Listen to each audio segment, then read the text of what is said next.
அனைவருக்கும் வணக்கம். இன்றைய யோகா பகிர்மா பார்க்கக்கூடியது ஏகபாத ராஜ கப்போட்டாசனா. அதில் சில வேறுபாடு பார்க்க போகிறோம். அது எப்படி பண்ணுறதுன்னு நம்ம பார்க்கலாம். இதில் முக்கியமானதே அந்த பேசிக்காக அந்த கால் நம்ம எப்படி வைக்கிறோமோ அந்த பொசிஷன் தான் ரொம்ப இம்பார்ட்டன்ட். நம்ம கொஞ்சம் மாற்றி வைக்கிற மாதிரி இருந்துச்சுன்னா நம்மளுக்கு இந்த லோயர் பேக் பெயினோ இல்லை அப்பர் பேக் பெயினோ வரதுக்கு நிறையவே சான்சஸ் இருக்குது. அதனால நம்ம ஸ்டெப் பை ஸ்டெப்பாக அப்படியே போயிடலாம். அது எப்படி பண்ணுறதுன்னு பார்க்கலாம் வாங்க. முதல்ல இதிலேருந்து ஒரு காலை இப்படி மடிச்சிடுறோம். நல்லா இப்படி மடிச்சுட்டு இன்னொரு காலை ஃபுல்லாக முழுமையாக இப்படி திருப்பணும். இந்த கால் இந்த இதுக்கு ஸ்ட்ரெயிட்டாக அப்படியே முழுமையாக நல்லா இப்படி திரும்பணும். இந்த முட்டி கீழே படுற மாதிரி வைக்கணும். அந்த கால் பாதத்தை அப்படி வச்சிடலாம். இப்போ இதில் நம்ம இடது பக்கத்தோட இடுப்பு இதில் கிட்டக்க வர மாதிரி நம்ம பார்க்கலாம். கொஞ்சம் இப்படி தள்ளி வச்சுட்டு வந்தோம்னா இப்படி வரும். இப்போது இந்த ரெண்டு கையுமே இப்படி வச்சு நல்லா இப்படி திரும்பி பார்க்கணும். இந்த மாதிரி பொசிஷன் வந்தால் மட்டும்தான் அது கரெக்டாக பண்ணுறதுன்னு சொல்லிட்டு இது அர்த்தம். இது இங்கே ஹீலில் இப்படி படுற மாதிரி இருக்கணும். இதில் ஒரு சில வினாடிகள் இருக்கலாம். 1 2 3 4 5 6 7 8 9 10. இப்போது இதில் அந்த வேறுபாடு நம்ம போயிடலாம். ஒன்றும் இல்லை, இந்த கால் இப்படி எடுத்து இப்படி பிடிக்க போகிறோம். இந்த இடது கையை வச்சு இப்படி பிடிக்க போகிறோம். நல்லா முன்னோக்கி இப்படி பார்த்துட்டு வலது கையையும் கொண்டு அந்த காலை இப்படி பிடிக்க போகிறோம். பிடிச்சிட்டு நல்லா அந்த ஷோல்டரை ரொட்டேட் பண்ணி இப்படி நல்லா பின்னோக்கி இப்படி போகிறோம்.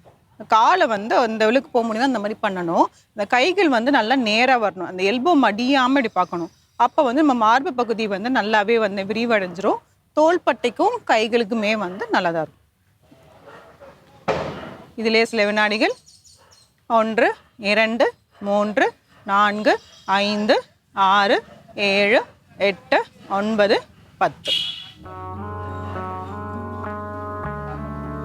தளர்த்திக்கலாம். ஒரு நல்ல ஆழ்ந்த மூச்சு உள்ள இழுத்து எழுதும்.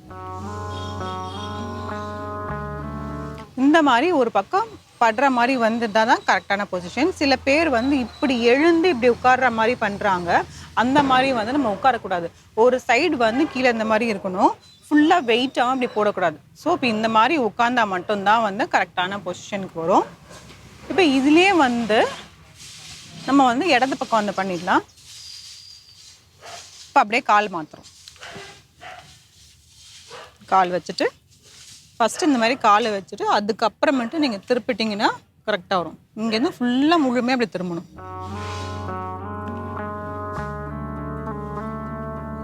அதே மாதிரி நம்மளோட வலது பக்கம் இடுப்பு இந்த காலில் படணும்.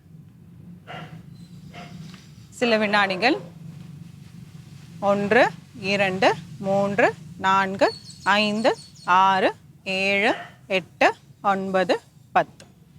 இப்போ அந்த வேறுபாடு அப்படியே போயிடலாம். வலது கையை கொண்டு இந்த வலது காலை இப்படி பிடிக்கணும். மறுபடியும் இந்த இடது கையை கொண்டு இந்த காலை பிடிக்க போகும். பிடிச்சிட்டு கொஞ்சம் முன்னாடி வந்தால் தான் அப்படி பிடிச்சிட்டு அப்படியே இப்படி பின்னோக்கி போகணும்.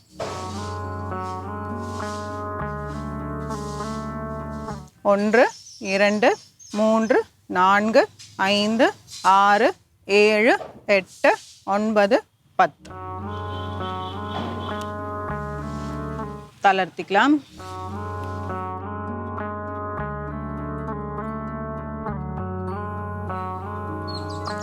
இதிலே இன்னும் ஒரு வேறுபாடு மட்டும் அப்படியே பார்த்துடலாம். அதாவது ஒரு ட்விஸ்டிங், லைட்டாக ட்விஸ்டிங் போஸ் மாதிரி வரும். அதே பொசிஷன், கால் மட்டும் அதே பொசிஷன், கைகள் மட்டும் அப்படியே மாறுது. இப்போ அதே மாதிரி வலது கால் இப்படி வச்சுட்டு இடது காலை இப்படி திருப்பணும்.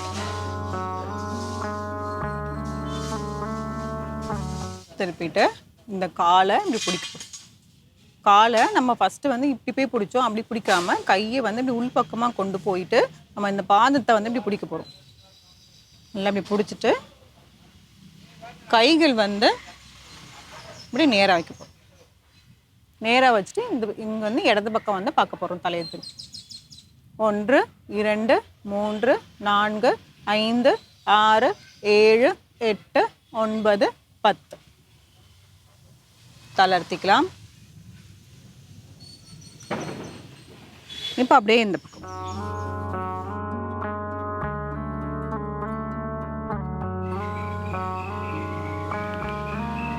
காலை மடக்கிட்டு கையை உள் பக்கமாக கொண்டு போயிட்டு இந்த பாதத்தை வந்து அப்படி பிடிக்கிறோம்.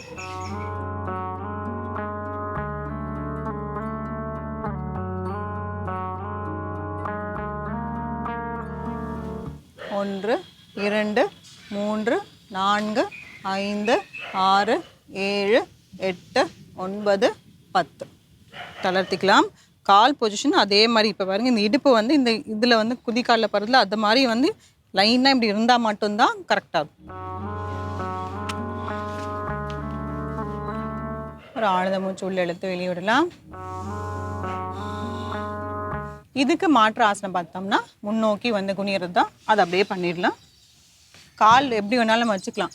ஒன்று சுக்காசனம் போட்டு வச்சுக்கலாம், இல்லை வஜ்ராசனம், இல்லை பத்மாசனம் எப்படி வேணாலும் போட்டு அப்படியே முன்னோக்கி வந்து குனிய போகிறோம். எவ்வளோ உங்களுக்கு கையை வந்து இப்படி நல்லா எக்ஸ்டெண்ட் பண்ண முடியுமோ அந்த எக்ஸ்டென்ஷன் வரைக்கும் போகணும். சில வினாடிங்க.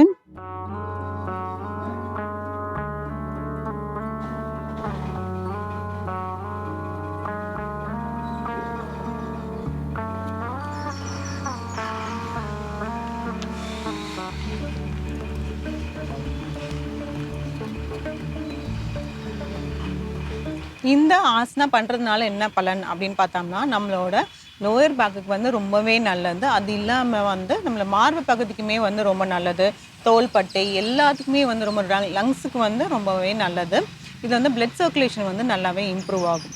அதுக்கப்புறம் நம்ம லைட்டாக ட்விஸ்டிங் பண்ணுற மாதிரி பண்ணணும். அப்படி பண்ணனாலும் நம்ம வயிற்று பகுதிக்குமே வந்து ரொம்ப நல்லது. இதில் வந்து சின்னவங்களும் மிடில் ஏஜில் இருக்கிறவங்களுமே வந்து தாராளமாக செய்யலாம். பெரியவங்கெல்லாம் வந்து இது கஷ்டப்பட்டு செய்ய வேண்டாம்.